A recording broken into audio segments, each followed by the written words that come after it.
एक समय की बात है जब धरती पर अंधकार छा गया था। दुनिया भय में थी, धर्म गिर रहा था और स्वर्गलोक तक असंतुलन फैल चुका था। इसी समय एक ऋषि अपने तप में लीन थे, ऋषि दधीची।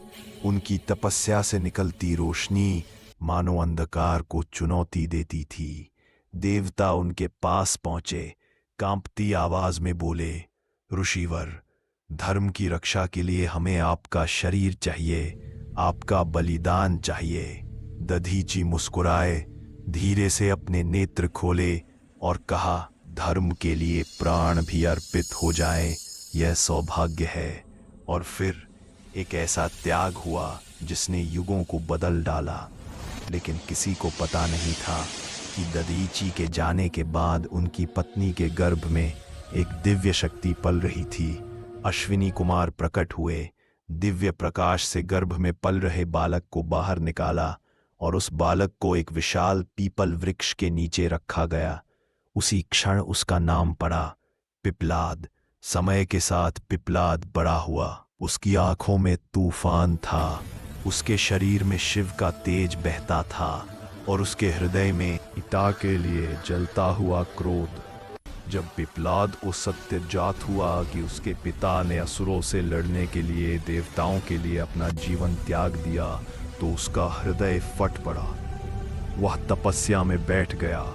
उसकी शक्ति से पर्वत हिलने लगे, आकाश फटने लगा, नदियों का प्रवाह उल्टा पड़ने लगा और स्वर्गलोक कांप उठा। इंद्र भयभीत हो उठा, यह बालक हमारे अस्तित्व को समाप्त कर देगा। पिप्लाद ने आकाश की ओर हाथ उठाया, उसकी हथेली से दिव्य अग्नि निकली और एक विशाल श्राप स्वर्ग की ओर बढ़ने लगा। उसी क्षण समय ठहर गया। एक दिव्य प्रकाश पृथ्वी पर उतरा और महादेव स्वयं सामने प्रकट हुए, शांत, विशाल और जगत को संभालने वाले। शिव ने पिप्लाद के कंधे पर हाथ रखा, सारा क्रोध शांत होने लगा, अग्नि बुझ गई और हवा थम गई। महादेव बोले, बेटा, तेरे हृदय में न्याय है, पर सत्य केवल क्रोध से दिखाई नहीं देता। उन्होंने पिप्लाद को सत्य दिखाया। दधीची मुस्कुराते हुए उच्च लोक में खड़े थे और कह रहे थे, मेरे पुत्र, मेरा बलिदान मेरे गर्व का कारण है, दुख का नहीं। पिप्लाद की आंखें नम हो गईं, क्रोध पिघल गया।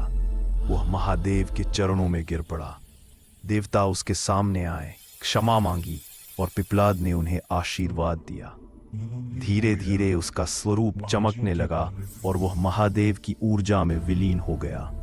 पिप्लाद कोई साधारण बालक नहीं था, वह शिव का वह अवतार था जो संसार को सिखाने आया था कि संतुलन ही सत्य है और सत्य ही धर्म का मार्ग है।